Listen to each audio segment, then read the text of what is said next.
دکتر جان گاتمن با تحقیقات گسترده خود در زمینه روابط زناشویی از اصطلاح 4 اسب سوار گاتمن برای توصیف رفتارهایی استفاده می‌کند که می‌توانند پیش‌بینی کننده فروپاشی یک ازدواج باشند.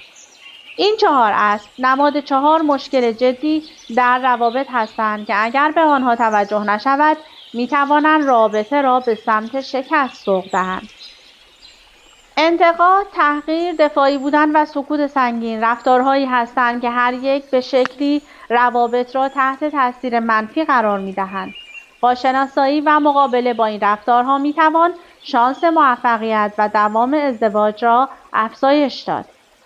4 اسب سوار گاتمن راهی برای درک علمی‌تر از چالش‌های زناشویی و یافتن راهکارهایی برای پیشگیری از این رفتارهای مخرب است.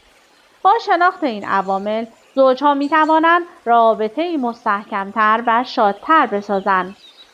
موانع اصلی ارتباط موفق در روابط زناشویی: در هر رابطه‌ای رنجش‌ها و دلخوری‌ها اجتناب ناپذیرند، اما نحوه مدیریت آنهاست که سرنوشت رابطه را تعیین می‌کند.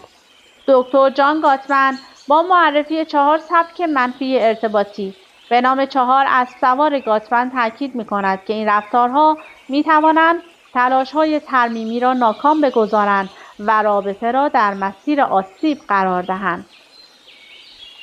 این 4 اسب شامل عیب‌جویی یا انتقاد، تمرکز بر روی کاستی‌ها و حمله به شخصیت طرف مقابل، تحقیر یا سرزنش، ابراز حس برتری یا بی‌احترامی به شریک زندگی، حالت تدافعی یا جبهه‌گیری، نپذیرفتن مسئولیت و تلاش برای توجیه رفتار خود، قهر، سکوت و کناره‌گیری، اجتناب از بحث و ترک میدان گفتگو.